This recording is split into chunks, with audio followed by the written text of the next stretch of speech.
आदरणीय गुरुजन वर्ग आणि माझ्या काळजाचा तुकडा असलेले माझे देशवासिंनो, ओळखलं का मला? मी कोण आहे? मी थेट सीमेवरून तुमच्याशी बोलायला आलो आहे.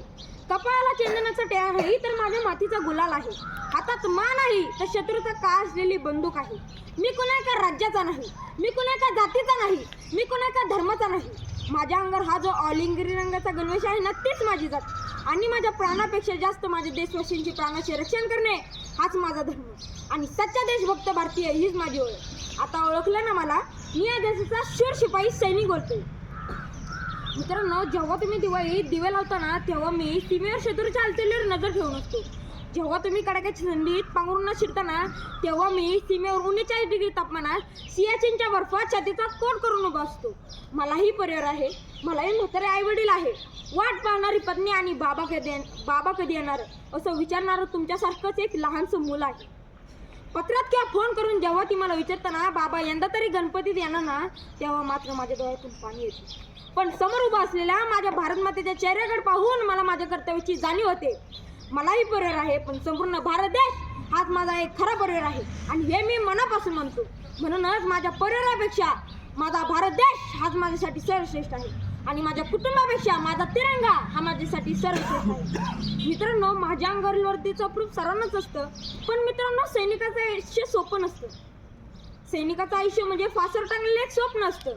आमच्या घरातील भिंतीवरच्या माझ्या फोटोला कधी अडचण हे मलाही माहीत नसते, तरी मी हसत सीमेवर राहतो. कारण मला माहीत आहे, मी जर सीमेवर सीमेरक्षणासाठी जगलो आणि जागलो तर सीमेची सुखाची झोप घेऊ शकाल.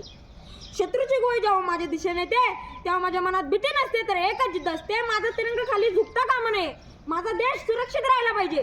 कारगिल असो या गलवान, माझ्या रक्ताच्या प्रत्येक थेंबाने मी या मातीची अस्मिता जपली आहे.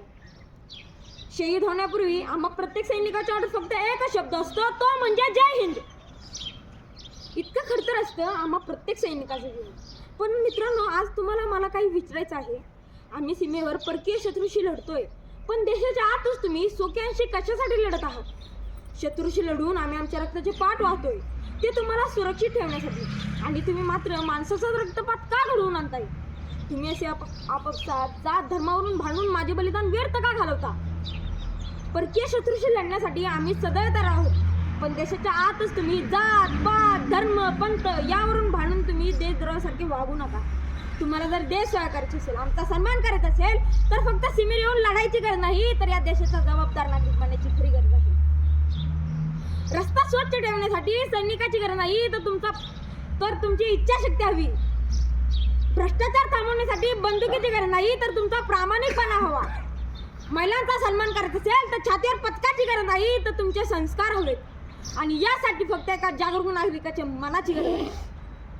आणि ही भारतीय नागरिकांची कर्तव्य तुम्ही मनापासून पार पाडा, बाकी सर्व माझ्यावर सोडा. जोपर्यंत मी सीमेवर खडा पहरा देतोय तोपर्यंत या देशाकडे वाकड्या नजरेने पाहण्याची हिंमत कोणातही होणार नाही. माझ्या शेवटच्या श्वासापर्यंत आणि माझ्या शेवटच्या रक्ताच्या थेंबापर्यंत मी या देशाचे रक्षण करेल.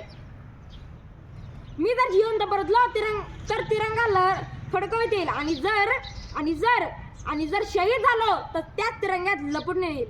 जाता जाता फक्त एवढेच सांगेल, हमारी रगों में खून नहीं जुनून बढ़ता है, हमारी रगों में खून नहीं जुनून बढ़ता है. और जब आसमान में तिरंगा लहराता तो सारा आसमान झुकता है, और जब आसमान में तिरंगा लहराता तो सारा आसमान झुकता है. ना कुणाचे राज्य हवे ना कुणाची जमीन हवी, ना कुणाचे राज्य हवे ना कुणाची जमीन हवी, फक्त माझ्या तिरंग्याची शान आकाशात उंच उंच हवी, फक्त माझ्या तिरंग्याची शान आकाशात उंच उंच हवी. एवढे बोलून मी इथे थांबतो. बोला